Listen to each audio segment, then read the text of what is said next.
آدمی کو بناتا ہے یہ انسان.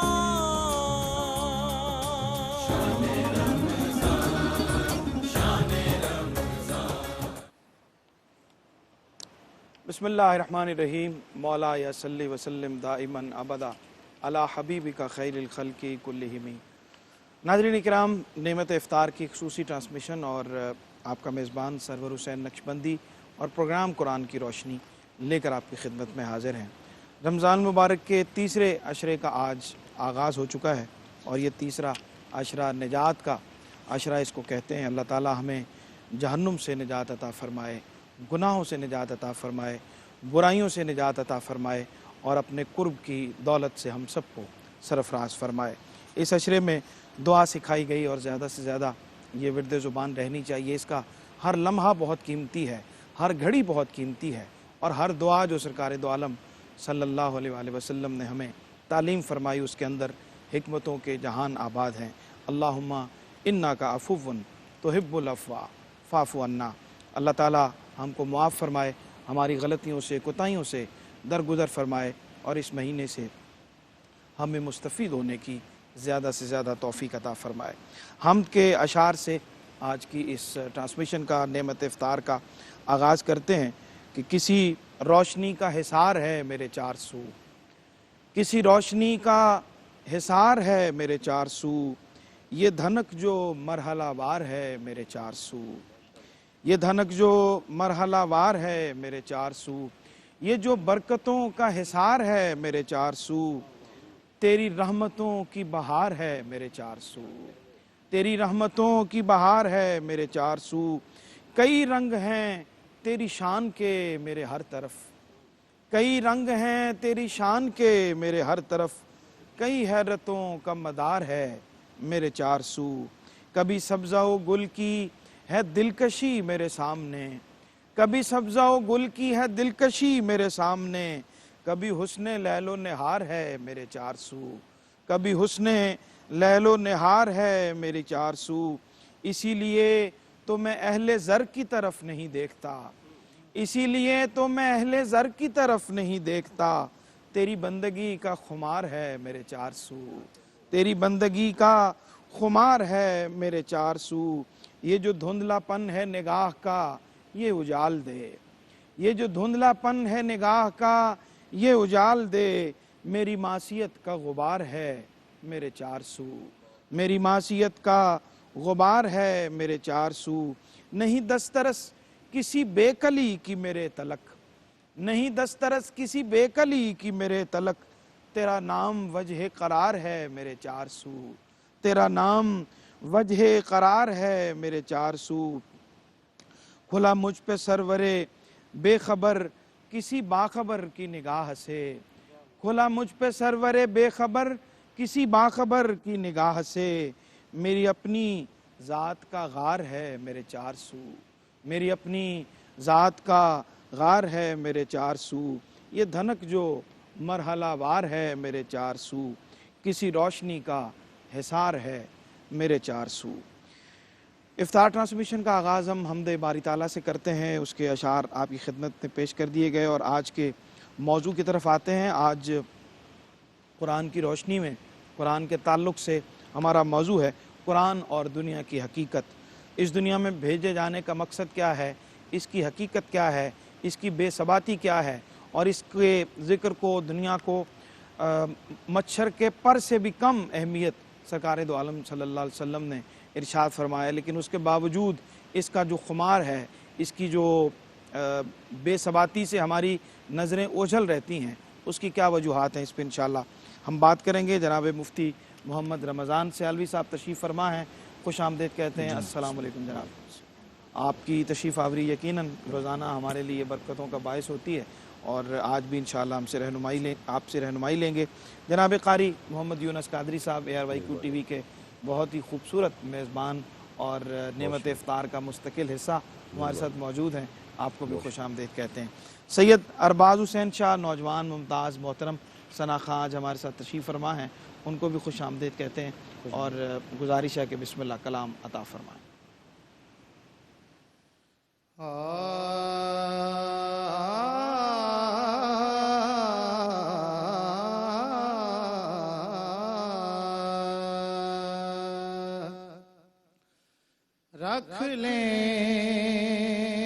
وہ جو در پر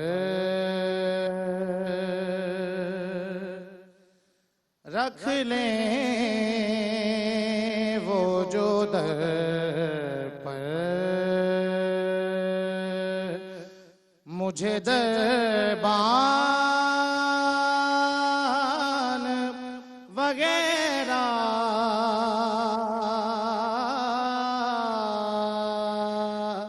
پھر کیا ہے میرے سامنے سلطان وغیرہ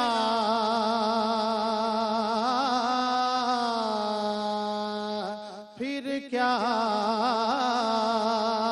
ہے میرے سامنے سلطان وغیرہ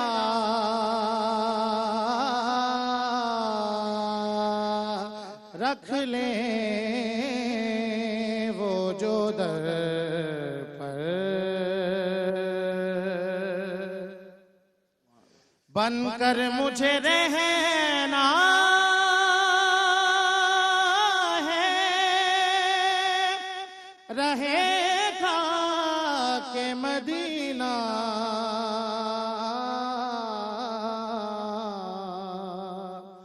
بن کر مجھے رہنا ہے رہے گا کہ مدینہ بن کر مجھے رہنا نہیں سلطان وغیرہ بن کر مجھے رہنا آقا کی چٹائی کی تو وہ شان ہے واللہ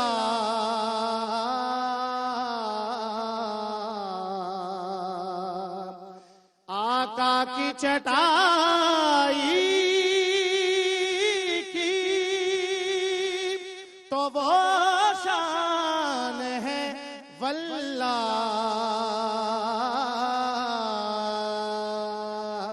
بس نام کے ہیں تخت سلیمان وغیرہ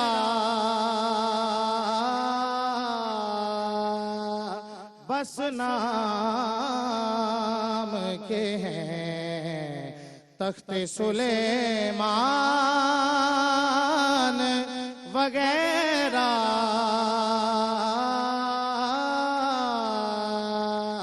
رکھ لیں وہ جو در پر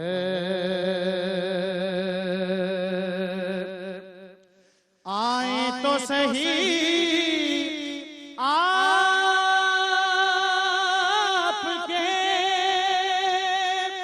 منگتے کے مقابل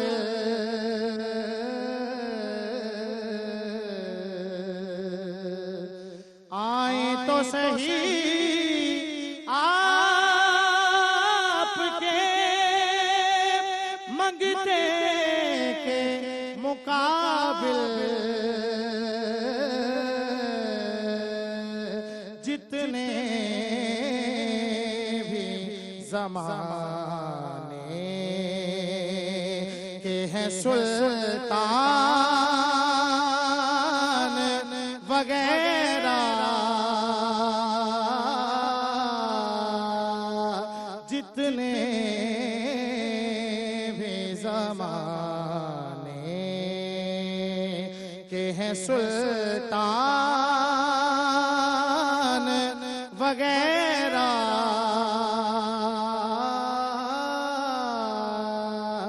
رکھ لیں وہ جو در پر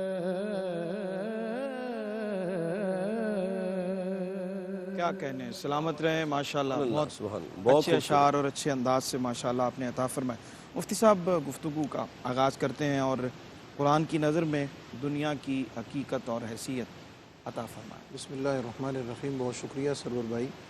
سب سے پہلے تو یہ سمجھنا ضروری ہے کہ قرآن پاک کی روشنی میں دنیا کا تصور کیا ہے، دنیا کہتے کسے ہیں، کیونکہ اس بارے میں بھی کافی غلط تصورات ہیں، اور اس کی وضاحت اس لیے ضروری ہے کہ جب ربانیت کی بات آتی ہے اور اس کی جو باقی تفصیل ہے تو اس کی ایک طرف ربانیت ہے، ایک طرف دنیا ہے، اور اس میں جو راہ اعتدال ہے جی وہی ظاہر اسلام کا راستہ ہے، کہ ان دونوں کناروں سے اور افراط اور تفرید سے جو بچا ہوا راستہ ہے وہی ظاہر ہے صحیح اور فلاح کا راستہ۔ ٹھیک تو یہ دوسرے نمبر پر جب یہ پتہ چل جائے گا کہ دنیا ہے کیا، اب اس کے بعد اگلا یہ ہے کہ ہمیں اس کو کس حد تک اختیار کرنے کی یا اس کو کس حد تک لینے کی، اور اگر ہم اس کو اختیار کرتے ہیں تو اس کو کس نیت کے ساتھ، کس مقصد کے ساتھ اور کس حد تک اختیار کر سکتے ہیں، یہ اس کو سمجھنا ضروری ہے۔ اور جب قرآن پاک کا اس حوالے سے مطالعہ کریں تو دنیا کی جو حقیقت ہے، یعنی پہلی تو یہ کہ دنیا سے مراد کیا ہے۔ اہل اللہ و صوفیاء نے تو بڑی ایک جملے میں بات کی ہے کہ ہر وہ شے جو تجھے اللہ سے غافل کر دے کیا وہ کہنے دنیا ہے، واہ واہ واہ واہ، ہر وہ چیز جو تجھے رب سے، رب کی یاد سے غافل کر دے وہ دنیا ہے۔ وہ کوئی بھی چیز ہو سکتی ہے، وہ دنیا کی تعریف میں آتی ہے۔ لیکن اس کی تفصیل میں جائیں تو قرآن پاک نے ہمیں رہنمائی فرمائی ہے کہ زُيِّنَ لِلنَّاسِ حُبُّ الشَّهَوَاتِ مِنَ النِّسَاءِ وَالْبَنِينَ وَالْقَنَاطِيرِ الْمُقَنطَرَةِ مِنَ الذَّهَبِ وَالْفِضَّةِ وَالْخَيْلِ الْمُسَوَّمَةِ وَالْأَنْعَامِ وَالْحَرْثِ۔ ٹھیک، یہ وہ ساری چیزیں ہیں جو ڈائریکٹلی انسان کے ساتھ متعلق ہوتی ہیں، جن کی جستجو، جن کی طلب اور جن کو حاصل کرنے کے لیے انسان جد و جہد کرتا ہے، کوشش کرتا ہے۔ سورج کی روشنی ہے نا جی، یہ قدرت کی طرف سے عطا کردہ ہے، اس کے لینے کے لیے انسان کو کوئی ایسی کوشش نہیں کرنی پڑتی ہے، وہ خود اس تک پہنچتی ہے۔ ہوا کا نظام اللہ رب العزت نے اس کے لیے خود رکھا ہوا ہے، لیکن یہ وہ چیزیں ہیں جو قرآن پاک نے 7 چیزیں لسٹ کی ہیں، ان کی طرف انسان کا میلان ہے اور انسان کی رغبت ہے، اور ان کے رغبت اور لینے میں راہ اعتدال یہ ہے کہ اتنی لے جتنی ضرورت ہے، صحیح، اور اس کو لینے میں کسی قسم کا کوئی غلط ذریعہ، کوئی غلط سبب اختیار نہ کرے۔ بالکل یہ اس کی ایک پن پوائنٹ پہ یہ بات ہے، بالکل ٹھیک، اور اس کی حقیقت کو قرآن پاک نے ارشاد فرمایا کہ اعلموا انما الحیات الدنیا لعب ولہو وزینۃ وتفاخر فی الاموال والاولاد۔ یہ قرآن نے اس کا نقشہ کھینچا ہے کہ دنیا کی زندگی، اور ایک جگہ فرمایا وما هذه الحیات الدنیا الا لہو ولعب الا لعب ولہو، ایک جگہ فرمایا اولئک الذین اشتروا الحیات الدنیا بالآخرہ فلا یخفف عنہم العذاب ولا هم ینصرون۔ تو یہ لوگوں کے اعتبار سے، انسانوں کے اعتبار سے اللہ نے اس کی تقسیم کی ہے کہ اس دنیا کو لینے والے لوگ، دنیا کو اختیار کرنے والے لوگ کس طرح کے ہیں، ٹھیک، اور اس کے مطابق اللہ نے اس کا حکم انسان کے لیے اور انسان کے لیے الگ۔ بالکل ٹھیک۔ خوش آمدید کہتے ہیں جناب خواجہ غلام قطب الدین فریدی صاحب، آپ تشریف فرما ہوئے، اور دیر لگی آنے میں، تم کو شکر ہے پھر بھی آئے، تو آس نے دل کا ساتھ نہ چھوڑا لیکن ہم گھبرائے تو۔ بریک کا وقت ہوا ہے، ہمارے ساتھ ہی ابھی لوٹتے ہیں اور گفتگو کا سلسلہ یہیں سے دوبارہ جوڑتے ہیں۔ جی ناظرین، خوش آمدید کہتے ہیں آپ کو۔ قرآن اور دنیا کی حقیقت ہمارا آج کا موضوع ہے، اور بریک پہ جانے سے پہلے مفتی صاحب سے ہم ابتدائی گفتگو کر رہے تھے، رہنمائی لے رہے تھے۔ جناب قاری محمد یونس قادری صاحب کی خدمت میں حاضر ہوتے ہیں، آج کے موضوع کے حوالے سے ابتدائیہ عطا فرمائیے۔ صبر بھائی بہت شکریہ، حضور قبلہ مفتی صاحب نے بہت خوبصورت رہنمائی فرمائی ہے۔ سورہ نساء کے اندر رب کائنات نے دنیا کی بے ثباتی کا ذکر فرمایا۔ جی، خالق کائنات نے فرمایا قل متاع الدنیا قلیل والآخرۃ خیر لمن اتقی ولا تظلمون فتیلا۔ فرمایا یہ دنیا چند روزہ آرامگاہ ہے، اور اصل جو ٹھکانہ ہے وہ تقوی والوں کے لیے آخرت میں ہے، اور اللہ پاک کسی پر دھاگے کے برابر بھی ظلم نہیں فرماتا۔ پھر رب کائنات نے سورہ حدید کے اندر اس کی بے ثباتی کا ذکر کیا، فرمایا وما الحیات الدنیا الا متاع الغرور، یہ دھوکہ ہے۔ اور خالق کائنات نے جا بجا دنیا کی بے ثباتی کا ذکر کیا، اور خاص طور پہ سرور بھائی میں 3 آیات ایسی پیش کرنے لگا ہوں جس کے اندر دنیا کی بے ثباتی کا بڑا خاص ذکر ہے۔ اس میں سب سے پہلے تو رب کائنات سورہ مومنون میں فرمایا کہ کل بروز قیامت جب رب کائنات بندوں سے سوال کرے گا، قالوا کم لبثتم، رب کائنات فرمائیں قالوا کم لبثتم فی الارض عدد السنین، تم دنیا میں کتنا عرصہ رہے، تو آگے سے وہ بندے کہیں گے قالوا لبسنا یوما او بعد یوم، ایک دن یا دن کا تھوڑا سا حصہ۔ اللہ پاک فرمائیں گے فصل العادین، اپنے فرشتوں سے پوچھو اتنا نہیں رہے، لیکن خود رب کائنات آگے فرماتا ہے قالوا ان لبستم الا قلیلا۔ اچھا یہاں تو دن اور دن کا کچھ حصہ کہا، اچھا اس کی جو اگلی آیت ہے سورہ نازعات کی، اس کے اندر یہ دورانیہ اور کم ہو گیا۔ رب کائنات نے فرمایا کأنہم یوم یرونہا لم یلبسوا الا عشیۃ او ضحاہا، فرمایا کہ وہ قیامت کے دن جب دیکھیں گے تو وہ کہیں گے کہ ہم صبح کا کچھ حصہ رہے یا شام کو رہے۔ اچھا اس کی اگلی آیت جو سورہ روم کی ہے اس کے اندر دورانیہ اور کم ہو گیا۔ خالق کائنات نے فرمایا وَيَوْمَ تَقُومُ السَّاعَةُ يُقْسِمُ الْمُجْرِمُونَ مَا لَبِثُوا غَيْرَ سَاعَةٍ، فرمایا قیامت کے دن جو مجرم ہوں گے وہ قسم کھا کے کہیں گے کہ ہم تو صرف ایک ساعت رہے، ایک لمحہ رہے۔ یعنی دنیا کی بے ثباتی اتنی کم ہے، اتنی کم ہے۔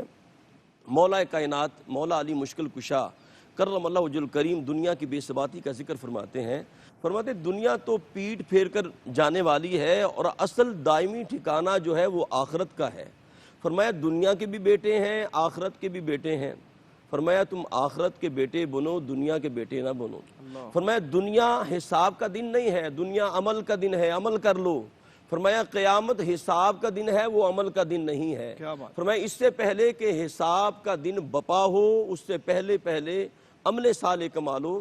تو دنیا کی یہ بے ثباتی جو ہے، اور علامہ ابن قیم نے ایک بات کہی تھی، انہوں نے کہا تھا کہ یہ دنیا جو ہے یہ تو ایک سایہ ہے، سایہ کبھی گھٹتا ہے کبھی بڑھتا ہے، فرمایا اس کو کوئی پا نہیں سکتا۔ فرمایا دنیا بھی ایسے ہے، اسے کوئی پا نہیں سکتا۔ کیا کہنے خواجہ صاحب، قرآن کی روح سے بندہ مومن اور کے لیے دنیا کی زندگی کا جو تصور ہے اور اس کی جو حقیقت ہے کس طرح سے اجاگر کرتے ہیں آج کے موضوع کے حوالے سے؟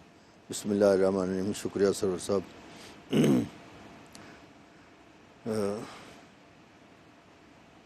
دنیا جو ہے یہ ایک ایسی چیز ہے جس کے بارے میں یہ تو کہا جا سکتا ہے کہ ربنا ما خلقت ھذا باطلا، اس کو باطل نہیں بنایا گیا، اس کا ایک مقصد بھی ہے دنیا کو بنانے کا، اور اس میں بڑی تفصیل ہے کہ یہ نظام جو سارا کائنات انسان کے لیے بنایا ہے، جہاں ہے تو تیرے لیے، تو نہیں جہاں کے لیے، یہ انسان کے لیے بنایا گیا ہے۔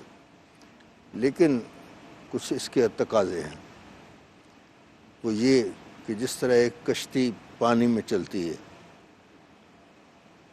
تو کشتی اگر پانی میں چلتی رہے تو وہ تو درست ہے، ٹھیک، لیکن اگر پانی کشتی میں آ جائے وہ درست نہیں ہے۔ ٹھیک، آپ کی اس دنیا میں رہیں، لیکن آپ کی محبت اس دنیا کے ساتھ اس طرح سے نہیں ہونی چاہیے کہ اس کو آپ اپنے اندر داخل کر لیں۔ ٹھیک۔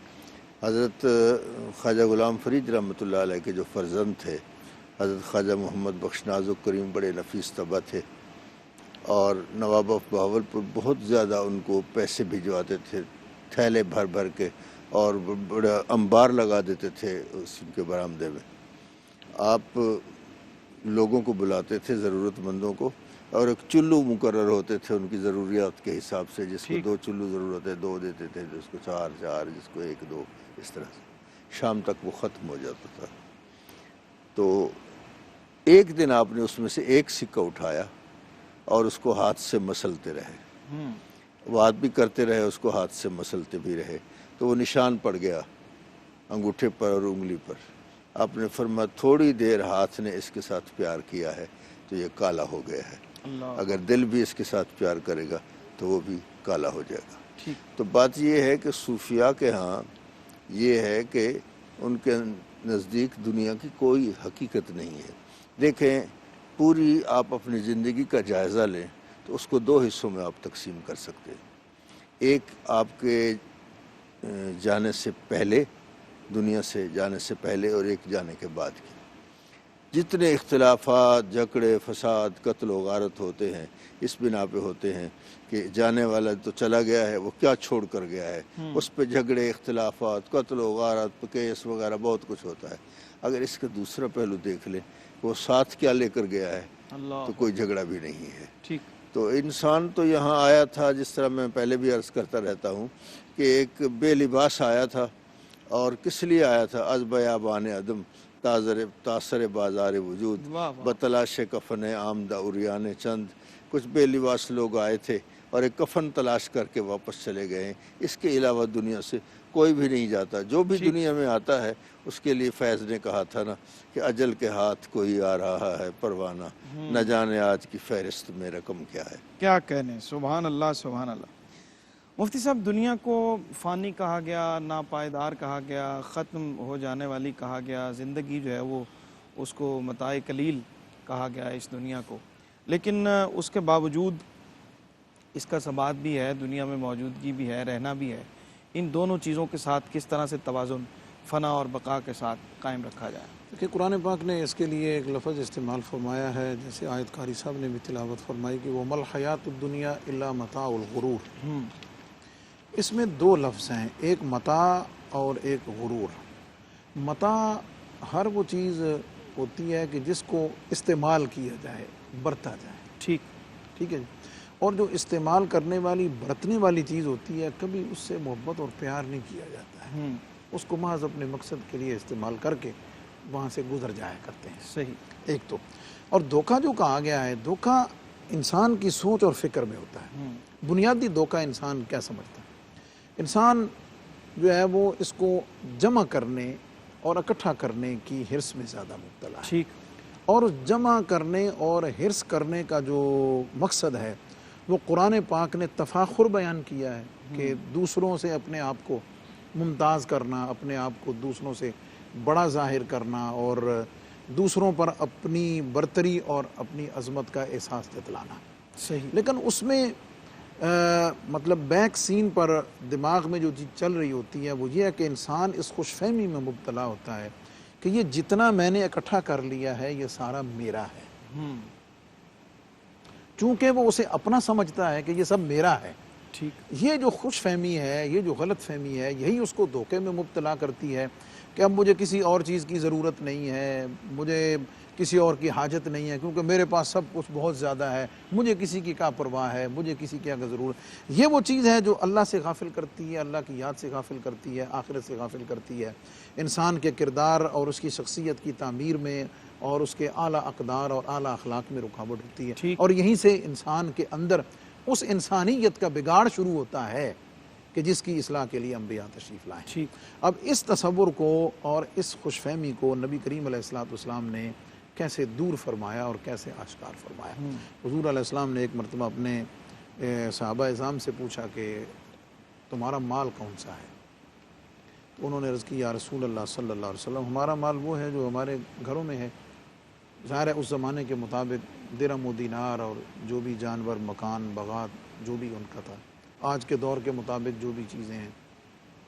تو نبی کریم علیہ السلام نے سب سے پہلا جملہ یہ فرمایا کہ وہ مال جسے تم اپنا سمجھ رہے ہو، جو تم گنوا رہے ہو، وہ تمہارا تو نہیں ہے، وہ تو تمہارے وارثوں کا ہے۔ اللہ اکبر۔ یہ پہلا جملہ ہے۔ ٹھیک۔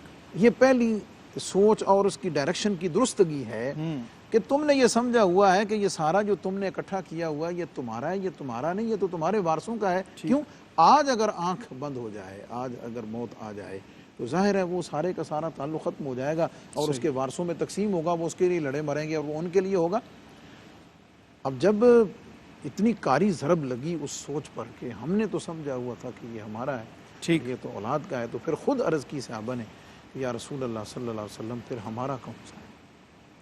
تو نبی پاک علیہ السلام نے فرمایا تمہارا مال وہ ہے جو تم نے پہنا اور بوسیدہ کر دیا، اللہ جو کھایا اور ہضم کر دیا، یہ تو دنیا کی چیز ہے۔ اور تیسرا اصل چیز تمہارا وہ عمل ہے جو تم نے آخرت کے لیے اپنے نامہ اعمال میں اکٹھا کر دیا۔ ٹھیک۔ تو یہ جو ڈائریکشن ہے دماغ کی اور سوچ کی جو درستگی ہے، یہ بنیادی طور پر بنیاد ہے، اور اس دھوکے کی بھی بنیاد ہے، اور اس کو درست کرنے کی بھی ضرورت ہے۔ اور اس میں ایک اور آقا کریم علیہ السلام کا فرمان میں ایڈ کر دیتا ہوں۔ حضور علیہ السلام نے فرمایا کہ وہ شخص کتنا بے وقوف ہے کہ جو دوسروں کے لیے اپنی آخرت کو خراب کرتا ہے۔ آج ہر ماں باپ کو اس کے اوپر انکلوڈنگ مائی سیلف سوچنا چاہیے۔ ٹھیک۔ کہ ایک خرابی کی وجہ، دھوکے کی وجہ ایک یہ بھی ہے کہ بھئی میں بیوی بچوں کے لیے یہ بنا لوں، میں ان کے لیے یہ کر لوں، میں یہ ان کے لیے یہ کر لوں، اور یہ بہت ساری خرابوں کی بنیاد ہے۔ اس کے کرنے میں حرج نہیں، لیکن اس کے کرنے میں غلط ذرائع اختیار کرنا جو ہے یہ بنیادی طور پہ فساد کی جڑ ہے۔ میاں محمد بخش رحمۃ اللہ علیہ نے کیا خوبصورتی سے